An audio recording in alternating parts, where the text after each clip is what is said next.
The thing that makes it very unique in America is that our history books and our chronicles have been intense in their absence of this kind of telling of the black experience in our history. And the film has caused quite a great amount of interest because it's unfolding for the first time. Most people didn't even know blacks were anywhere near involved, let alone interested in the West. And Sidney Poitier, of course, also directed the film. What kind of experience was that for you? As a very close friend, it could have been hair-raising, but it really turned out to be a very powerful advantage. I have sought to unfold certain qualities in film that has heretofore eluded me. And as an actor, in this instance, because Sidney received the directorial responsibilities by a default, it turned out to be a blessing because knowing me so well, he could play on many themes and draw out many things that I think gives me the best posture I've ever had as a performer in film. Are you financially involved in the film? Very heavily.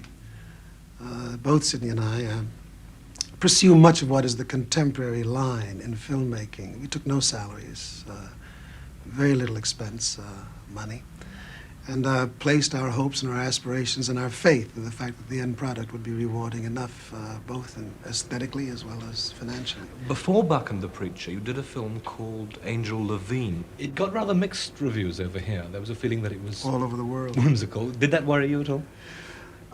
No, reviews by and large don't worry me. I think that when you set out to make a statement or to do something, if you are not understood, that can be somewhat painful. You kind of wondered what you should have done, or in fact intensify your support of your own integrity.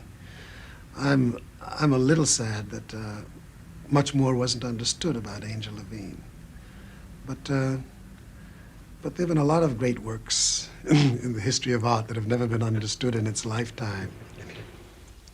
But now, before Angel Levine, you had something like 12 years out of the cinema altogether. Why so long? In my early years in the cinema, I was constantly confronted with doing what was demanded of me with absolutely no control over it. I couldn't determine the kind of part I wanted to play because we were powerless. Also, in constantly pursuing certain themes that I was interested in, the Hollywood community had no interest in it for two reasons. Both are heavily intertwined.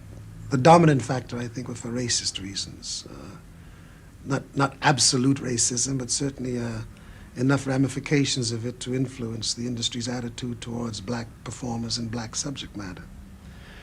And in the constant attack and the constant confrontations with the motion picture institutions, I found out that they were just part of a much larger symptom, a much larger pain, and that was the racist qualities that permeated the entire nation. And perhaps, or at least I felt it was incumbent upon me as well as many others to involve ourselves in trying to reshape the national priorities and the national attitude towards blacks and the black experience. And if in fact we were successful with that, we would then find that this attitude would disseminate through all phases of American life. Well, in part that has come to pass.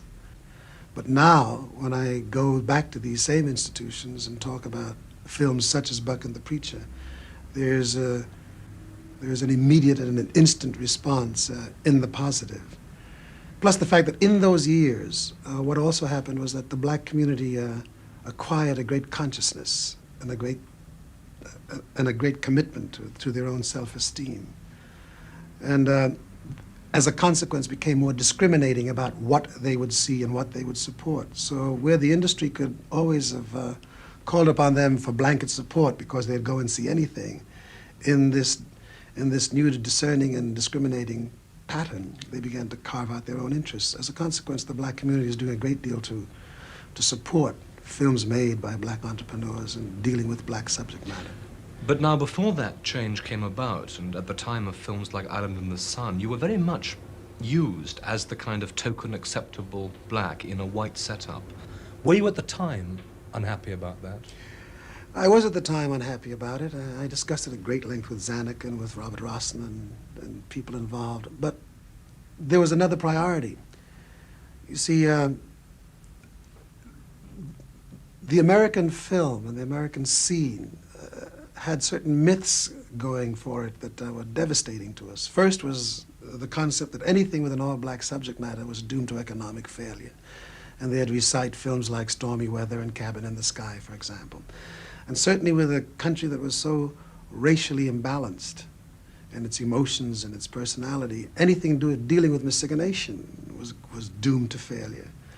And I committed myself to two projects, one that was all black called Carmen Jones, and then to Island in the Sun, only because I felt the powers that were behind both of these films would give them success. And once they gained the posture of success, then one wouldn't have to deal so all the time with whether there was an interracial theme or an interracial plot, but just getting down to the business of what is the human condition and what is the humanity of the film.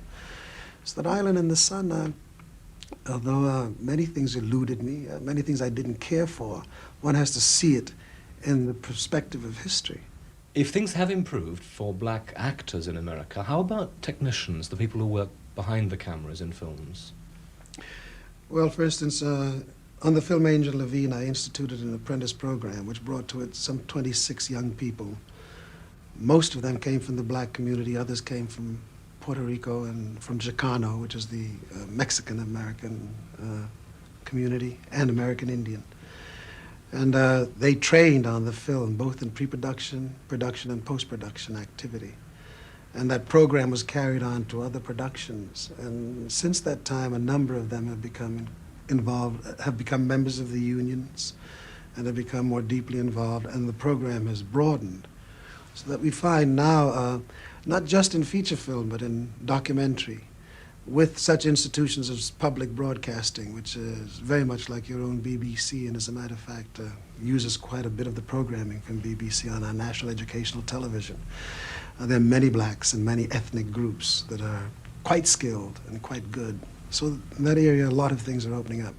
I don't mean to suggest by anything that I'm saying here that it's anywhere near where it should be, but it's a vast improvement over where it was. Harry Belafonte, thank you.